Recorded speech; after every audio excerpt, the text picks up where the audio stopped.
بسم اللہ الرحمن الرحیم۔ السلام علیکم۔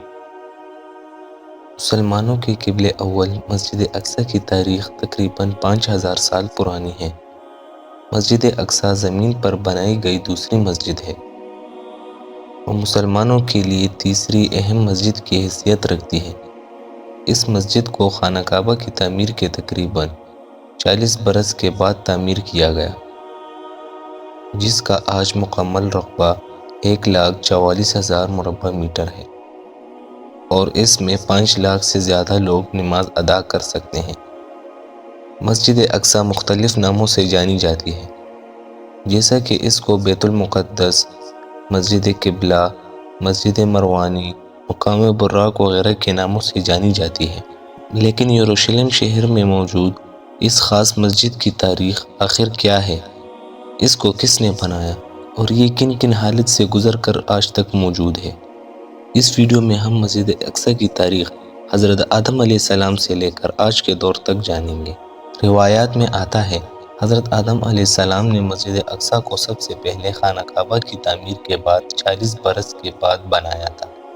جناب حضرت آدم علیہ السلام کے بعد یہ مسجد نوح علیہ السلام کے دور تک اسی حالت میں موجود رہی اور پھر طوفان نوح کے بعد باقی تمام دنیا کی طرح یہ مسجد بھی منہدم ہو گئی، یعنی ضعیف ہو گئی۔ اس کے بعد حضرت عیسیٰ علیہ السلام کی آمد سے 3000 سال پہلے اس مقدس شہر کو کنعان کے لوگوں نے آباد کیا اور اس سرزمین کا نام فلسطین بھی انہی لوگوں نے رکھا تھا۔ یہ لوگ یہاں پر کئی عرصہ رہے اور کئی سال بسر کیے اور حضرت ابراہیم علیہ السلام کے آنے سے پہلے انہی لوگوں نے مسجد اقصی کی تعمیر کا کام بھی کیا تھا۔ حضرت ابراہیم علیہ السلام نے اپنے بیٹے حضرت اسماعیل علیہ السلام کے ساتھ خانہ کعبہ اور پھر اپنے دوسرے بیٹے حضرت اسحاق علیہ السلام کے ساتھ مل کر مسجد اقصی کی تعمیر کا کام کیا اور انہی حضرت اسماعیل کی اولاد مسلمان اور حضرت اسحاق علیہ السلام کی اولاد آگے چل کر یہودی کہلائی گئی۔ مسجد اقصی اس کے بعد حضرت اسحاق علیہ السلام کے زیر نظر رہی۔ انہوں نے اس پاک گھر کی خوب خدمت کی اور خوب خیال رکھا۔ اسحاق علیہ السلام سے پھر آگے ایک بیٹا پیدا ہوا جو کہ یعقوب کے نام سے جانے جاتے ہیں اور اللہ کے پیغمبر بھی ہیں۔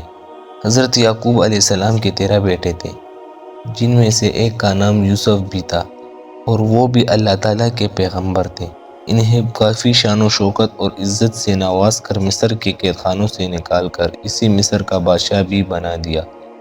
حضرت یوسف علیہ السلام کے دور میں ہی حضرت یعقوب علیہ السلام اور ان کے باقی بیٹے بھی فلسطین سے آ کر مصر میں آباد ہوئے اور یوسف علیہ السلام کے چند سالوں بعد اللہ تعالیٰ نے اپنے ایک اور پیغمبر یعنی حضرت موسیٰ علیہ السلام کو نبی بنا کر بھیجا تاکہ وہ حضرت یعقوب علیہ السلام کی اولاد کو فرعون سے بچائے اور بنی اسرائیل کو صحیح راستے کی ہدایت کا کام کرے۔ لہٰذا بنی اسرائیل حضرت موسیٰ علیہ السلام کے ساتھ فرعون سے بچ کر مصر سے نکلے اور یوں بنی اسرائیل پھر سے فلسطین میں آ کر رہنے لگے۔ اس کے بعد حضرت داؤد علیہ السلام کا دور آیا۔ انہوں نے پھر سے مسجد اقصی کی تعمیر کا کام شروع کروایا، جو کہ اس وقت صرف چند کنڈرات کا ایک حصہ رہ چکی تھی۔ حضرت داؤد علیہ السلام نے مسجد اقصی کا کام تو شروع کر دیا، مگر وہ اپنی زندگی میں اس کو مکمل نہ کر سکے، لہٰذا انہوں نے اپنے بیٹے حضرت اسماعیل علیہ السلام کو یہ کام سونپ دیا۔ اب ان کے بیٹے حضرت اسماعیل علیہ السلام جو کہ خود بھی اللہ کے پیغمبر تھے، انہوں نے مسجد اقصی کی تعمیر کا کام جاری رکھا اور آپ نے ہی اس کو مکمل کیا۔ عراق کے بادشاہ بخت نصر نے 587 قبل مسیح میں یروشلم پر حملہ کر دیا اور اس کی تعمیر کی اینٹ سے اینٹ بجا کر رکھ دی۔ انہوں نے بہت سے یہودیوں کو قتل کر دیا اور ان کے ساتھ ساتھ ان کے مذہبی صحیفوں کو بھی جلا ڈالا۔ لیکن کچھ عرصے بعد بخت نصر کی حکومت کو بھی زوال آنا تھا اور ایران کے بادشاہ نے یروشلم کو فتح کر کے تمام یہودیوں کو یہاں واپس آنے کی اجازت دے دی۔ اس کے بعد حضرت مریم بھی اسی شہر میں آئی اور حضرت عیسیٰ علیہ السلام بھی اسی مقدس شہر میں پیدا ہوئے اور ان کو یہی پر یہودیوں نے اپنی سازشوں کا نشانہ بنا کر سولی پر لٹکا دیا۔ حضرت عیسیٰ علیہ السلام کے آسمان اٹھائے جانے کے 70 سال بعد روم کے لوگوں نے مسجد اقصی پر حملہ کر دیا اور اس قدر تباہی مچائی کہ مسجد اقصی کی چار دیواری ہی باقی رہ گئی یہودی بھی اس کے بعد کئی سالوں تک ذلیل ہوتے رہے۔ یہ مسجد اقصی آخری پیغمبر کے آنے تک ایسے ہی رہی، جب تک کہ معراج کا واقعہ پیش نہیں آ گیا۔ مسلمان پہلے اس مسجد کی طرف رخ کر کے اپنی عبادات کیا کرتے تھے، لیکن بعد میں اللہ کے حکم سے ان کا قبلہ خانہ کعبہ کو بنا دیا گیا۔ لیکن مسجد اقصی کی عزت اور مقام و مرتبہ مسلمانوں کے دلوں میں ذرا برابر بھی کم نہ ہوا۔ رسول اللہ صلی اللہ علیہ وآلہ وسلم کے وصال کے 6 سال بعد جب مسلمانوں کا لشکر مختلف ممالک کو فتح کرتا ہوا یروشلم پہنچا، تو اس وقت یہاں عیسائیوں کی حکومت تھی۔ وہ لوگ مسلمانوں کی فوج کو دیکھ کر قلعہ بند ہو گئے اور صلح کے لیے پیغام بھجوایا، اور شرط یہ رکھی کہ اگر مسلمانوں کے خلیفہ خود آئیں گے تو تب ہی یہ صلح طے پائے گی۔ لہٰذا اس وقت کے خلیفہ یعنی حضرت عمر رضی اللہ تعالیٰ عنہ اس شہر کی عزت کا خیال رکھتے ہوئے خود چل کر آئے اور بیت المقدس کے حکمران کے ساتھ صلح کر کے یہ امان نامہ دیا، اور اس شہر کے اندر امن و امان کو ایسے ہی قائم رکھا۔ اس صلح کے بعد حضرت عمر بیت المقدس میں داخل ہوئے اور یہاں پر 2 رکعت نماز ادا کی، اور پھر یہاں ایک مسجد تعمیر کرنے کا حکم دے دیا، کیونکہ اس سے پہلے یہ مسجد بہت ضعیف ہو چکی تھی۔ لہٰذا بنو امیہ کے خلیفہ جس کا نام عبد الملک تھا، اس نے خلیفہ کے حکم پر مسجد کو دوبارہ بنانے کا کام شروع کر دیا۔ بعد میں مختلف مسلمان بادشاہوں نے مختلف ادوار میں اس کی مرمت اور توسیع کا کام جاری رکھا۔